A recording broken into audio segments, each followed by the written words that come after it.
Extension road की connectivity मिली है। इससे दिल्ली के, गुरुग्राम के, पूरे एनसीआर के लोगों की सुविधा बढ़ेगी। दफ्तर आना जाना, फैक्ट्री आना जाना और आसान होगा। सभी का समय बचेगा। जो व्यापारी, कारोबारी वर्ग है, जो हमारे किसान हैं, उनको विशेष लाभ होने वाला है। दिल्ली एनसीआर के सभी लोगों को इस आधुनिक सड़कों के लिए, आधुनिक इंफ्रास्ट्रक्चर के लिए बहुत बहुत बधाई देता हूं। साथियों, परसों 15 अगस्त को लाल किले से मैंने देश की अर्थव्यवस्था, देश की आत्मनिर्भरता और देश के आत्मविश्वास पर विश्वास से बात की है। आज का भारत क्या सोच रहा है, उसके सपने क्या है, संकल्प क्या है, ये सब कुछ आज पूरी दुनिया अनुभव कर रही है। और साथियों, दुनिया जब भारत को देखती है, परखती है, तो उसकी पहली नजर हमारी राजधानी पर पड़ती है, हमारी दिल्ली पर पड़ती है। इसलिए दिल्ली को हमें विकास का ऐसा मॉडल बनाना है जहां सभी को महसूस हो कि हां, एक विकसित होते भारत की राजधानी है। साथियों, बीते 11 साल से केंद्र में भारतीय जनता पार्टी की सरकार ने इसके लिए अलग अलग स्तरों पर निरंतर काम किया। अब जैसे कनेक्टिविटी का विषय ही है, दिल्ली एनसीआर की कनेक्टिविटी में बीते दशक में अभूतपूर्व सुधार हुआ है। यहां आधुनिक और चौड़े एक्सप्रेस वे हैं। दिल्ली एनसीआर मेट्रो नेटवर्क के मामले में दुनिया के सबसे बड़े नेटवर्क इलाकों में से एक है। यहां नमो भारत जैसा आधुनिक रैपिड रेल सिस्टम है। यानी बीते 11 वर्षों में दिल्ली एनसीआर में आना जाना पहले के मुकाबले आसान हुआ। साथियों, दिल्ली को बेहतरीन शहर बनाने का जो बीड़ा हमने उठाया है, वो निरंतर जारी है। आज भी हम सभी इसके साक्षी बने। द्वारका एक्सप्रेस वे हो या फिर अर्बन एक्सटेंशन रोड, दोनों सड़कें शानदार बनी है। पेरिफेरल एक्सप्रेस वे के बाद अब अर्बन एक्सटेंशन रोड से दिल्ली को बहुत मदद मिलने वाली। साथियों, अर्बन एक्सटेंशन रोड की एक और विशेषता है, ये दिल्ली को कूड़े के पहाड़ों से भी मुक्त करने में मदद कर रही है। अर्बन एक्सटेंशन रोड को बनाने में लाखों टन कचरा काम में लाया गया है। यानी कूड़े के पहाड़ को कम करके उसे वेस्ट मटेरियल का इस्तेमाल सड़क बनाने में किया गया है और वैज्ञानिक तरीके से किया गया है। यहां पास में ही भलसवा लैंडफिल पास साइट है। यहां आसपास जो परिवार रहते हैं, उनके लिए कितनी समस्या है, ये हम सभी जानते हैं। हमारी सरकार ऐसी हर परेशानी से दिल्ली वालों को मुक्ति दिलाने में जुटी हुई है। साथियों, मुझे खुशी है कि रेखा गुप्ता जी के नेतृत्व में दिल्ली की भाजपा सरकार यमुना जी की सफाई में भी लगातार जुटी हुई है। मुझे बताया गया कि यमुना से इतने कम समय में 16 लाख मैट्रिक टन सील्ड हटाई जा चुकी है। इतना ही नहीं, बहुत कम समय में ही दिल्ली में 650 देवी इलेक्ट्रिक बसें शुरू की गई है। और इतना ही नहीं, भविष्य में भी इलेक्ट्रिक बसें एक बहुत बड़ी मात्रा में करीब 2000 का आंकड़ा पार कर जाएगी। ये ग्रीन दिल्ली, क्लीन दिल्ली के मंत्र को और मजबूत करता है। साथियों, राजधानी दिल्ली में कई वर्षों के बाद भाजपा सरकार बनी है। लंबे अरसे तक हम दूर दूर तक भी सत्ता में नहीं थे और हम देखते हैं कि पिछली सरकारों ने दिल्ली को जिस प्रकार से बर्बाद किया, दिल्ली को ऐसे गड्ढे में गिरा दिया था। मैं जानता हूं भाजपा की नई सरकार को लंबे अरसे से मुसीबतों बढ़ती जो गई थी, उसमें से दिल्ली को बाहर निकालना कितना कठिन है। पहले तो गड्ढा भरने में ताकत जाएगी, अब फिर बड़ी मुश्किल से कुछ काम नजर आएगा।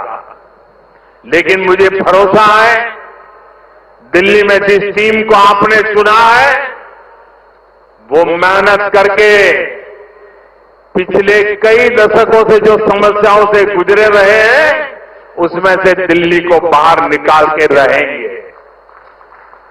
साथियों, ये सहयोग भी पहली बार बना है जब दिल्ली में, हरियाणा में, यूपी और राजस्थान चारों तरफ भाजपा सरकार है। ये दिखाता है इस पूरे क्षेत्र का कितना आशीर्वाद भाजपा पर है, हम सभी पर है। इसलिए हम अपना दायित्व समझकर दिल्ली एनसीआर के विकास में जुटे हैं। हालांकि कुछ राजनीतिक दल है जो जनता के इस आशीर्वाद को अभी भी पचा नहीं पा रहे। वो जनता के विश्वास और जमीनी सच्चाई दोनों से बहुत कट चुके हैं, दूर चले गए।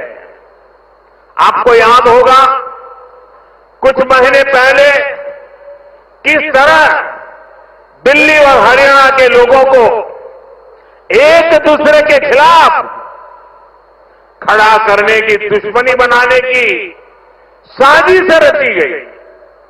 ये तक कह दिया गया कि हरियाणा के लोग दिल्ली के पानी में जहर मिला रहे हैं।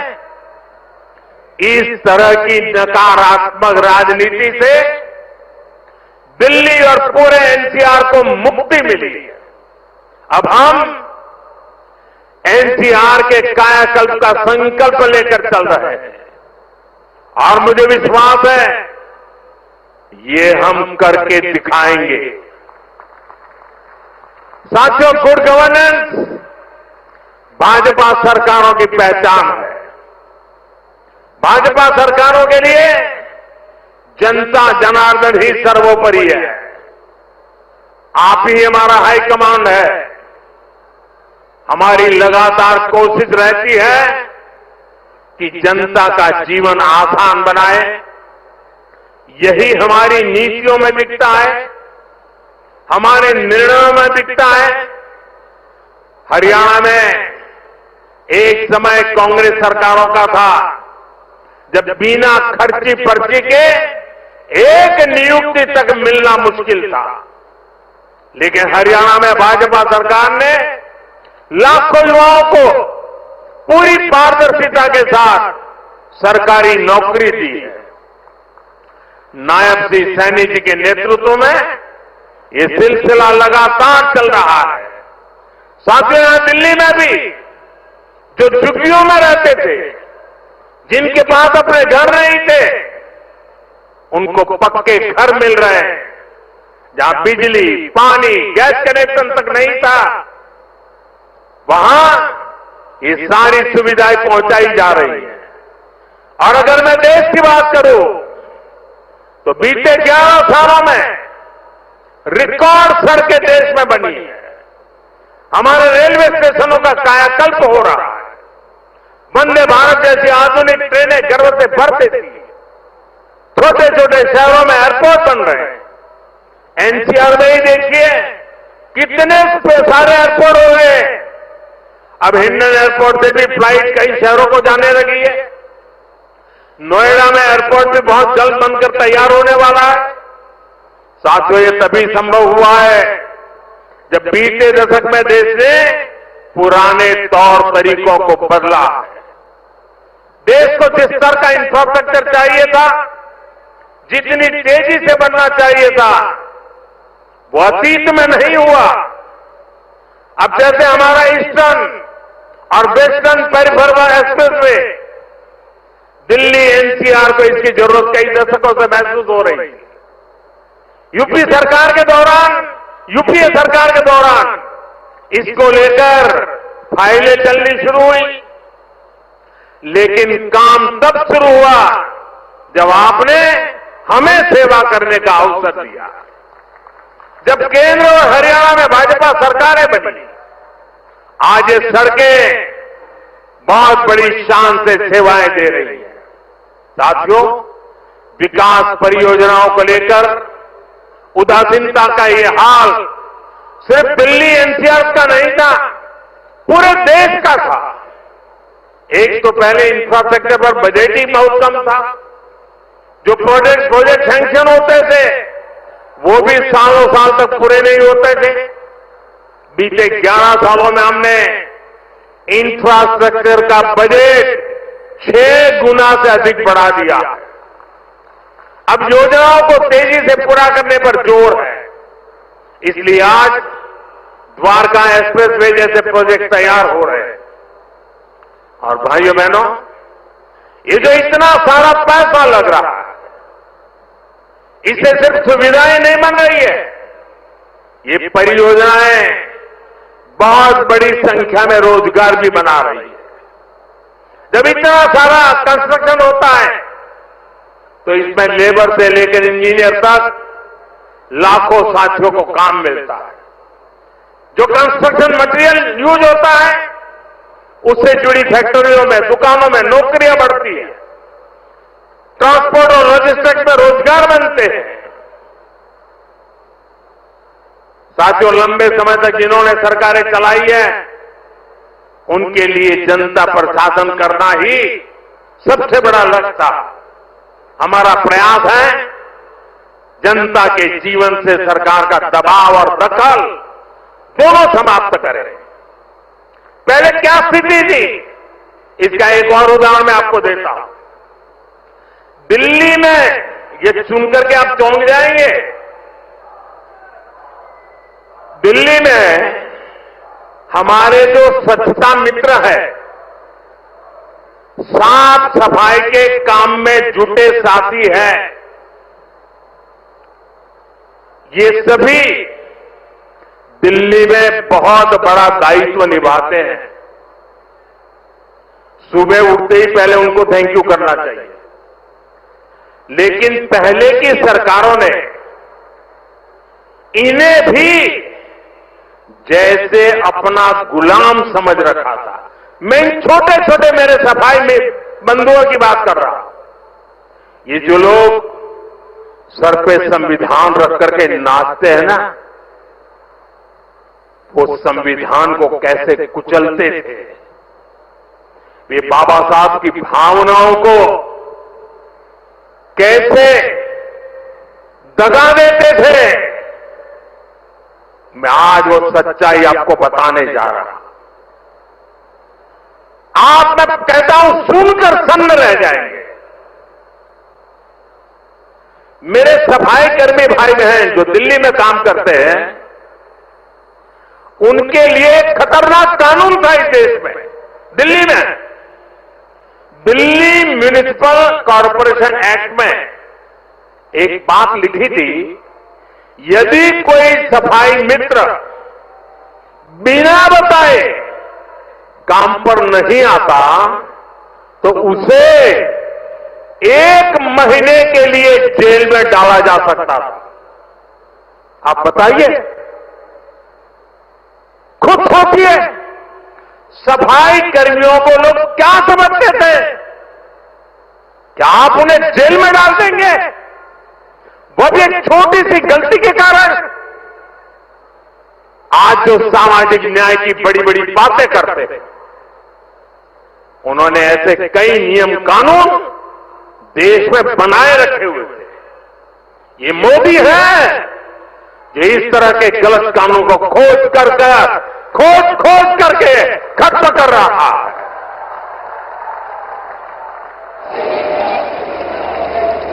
हमारी सरकार है तो सैकड़ों कानूनों को समाप्त कर चुकी है और ये अभियान लगातार जारी है।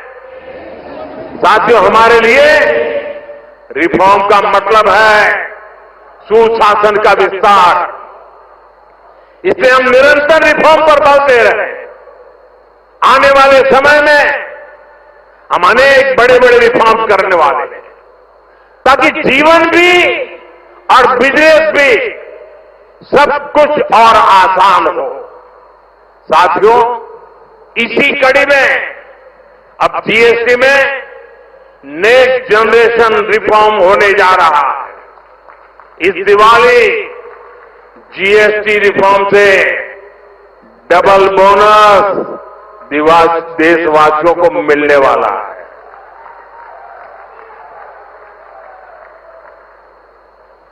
हमने इसका पूरा प्रारूप राज्यों को भेज दिया है।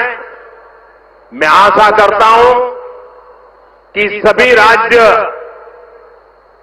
भारत सरकार के इस इनिशिएटिव को सहयोग करेंगे, जल्द से जल्द इस प्रक्रिया को पूरा करेंगे ताकि ये दिवाली और ज्यादा शानदार बन सके। हमारा प्रयास जीएसटी को और आसान बनाने और टैक्स दरों को रिवाइज करने का है। इसका फायदा हर परिवार को होगा, गरीब और मिडिल क्लास को होगा, छोटे बड़े हर उद्यमी को होगा, हर व्यापारी कारोबारी को होगा।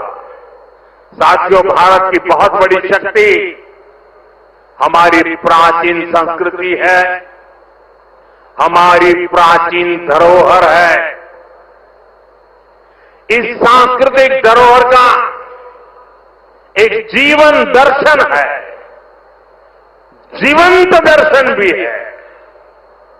और इसी जीवन दर्शन में हमें चक्रधारी मोहन और चरखाधारी मोहन दोनों का परिचय होता है।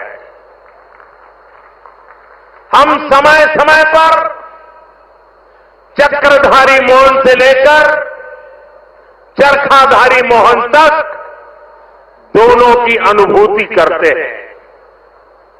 चक्रधारी मोहन यानी सुदर्शन चक्रधारी भगवान श्री कृष्ण, जिन्होंने सुदर्शन चक्र के सामर्थ्य की अनुभूति कराई, और चरखाधारी मोहन यानी महात्मा गांधी, जिन्होंने चरखा चलाकर देश को स्वदेशी के सामर्थ्य की अनुभूति कराई। साथियों, भारत को सशक्त बनाने के लिए हमें चक्रधारी मोहन से प्रेरणा लेकर आगे बढ़ना है और भारत को आत्मनिर्भर बनाने के लिए हमें चरखाधारी मोहन के रास्ते पर चलना है। हमें वोकल फॉर लोकल को अपना जीवन मंत्र बनाना है। साथियों, ये काम हमारे लिए मुश्किल नहीं है।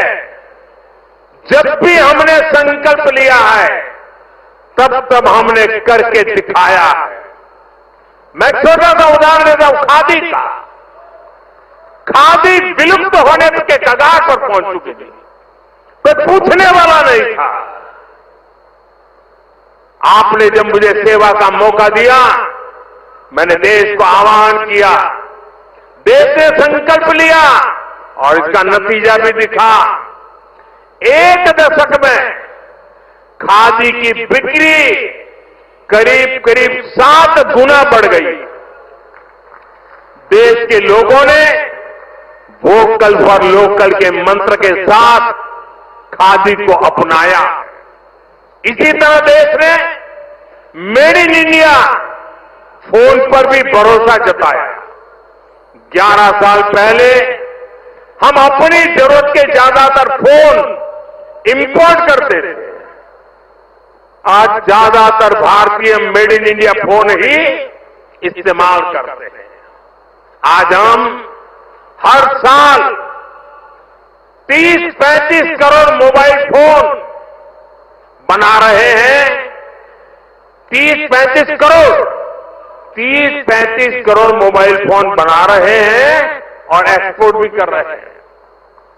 साथियों, हमारा मेड इन इंडिया, हमारा यूपीआई आज दुनिया का सबसे बड़ा real time digital payment platform बन चुका है। दुनिया का सबसे बड़ा। भारत में बने रेल कोच हो या फिर लोकोमोटिव, इनकी डिमांड अब दुनिया के दूसरे देशों में भी बढ़ रही है। साथियों, जब ये रोड इंफ्रास्ट्रक्चर की बात आती है, इंफ्रास्ट्रक्चर की बात आती है, भारत ने गति शक्ति प्लेटफॉर्म बनाया है। 1600 लेयर, 1600 लेयर डेटा के हैं उसमें। और किसी भी प्रोजेक्ट को वहां पर कैसी कैसी परिस्थितियों से गुजरना पड़ेगा, किन नियमों से गुजरना पड़ेगा, वाइल्ड लाइफ है कि जंगल है कि क्या है, नदी है, नाला है, क्या है, सारी चीजें मिनटों में हाथ लग जाती हैं और प्रोजेक्ट तेज गति से आगे बढ़ते हैं। आज गति शक्ति की एक अलग यूनिवर्सिटी बनाई गई है और देश की प्रगति के लिए गति शक्ति एक बहुत बड़ा सामर्थ्यवान मार्ग बन चुका है। साथियों, 1 दशक पहले तक हम खिलौने तक बाहर से इंपोर्ट करते थे, लेकिन हम भारतीयों ने संकल्प लिया वोकल फॉर लोकल का, तो ना सिर्फ बड़ी मात्रा में खिलौने भारत में ही बनने लगे, लेकिन बल्कि आज हम दुनिया के 100 से ज्यादा देशों को खिलौने निर्यात भी करने लगे। साथियों, इसलिए मैं फिर आप सभी से, सभी देशवासियों से आग्रह करूंगा, भारत में बने सामान पर हम भरोसा करें। भारतीय हैं तो भारत में बना ही खरीदे। अब त्योहारों का सीजन चल रहा है, अपनों के साथ अपने लोकल उत्पादकों की खुशियां बांटे।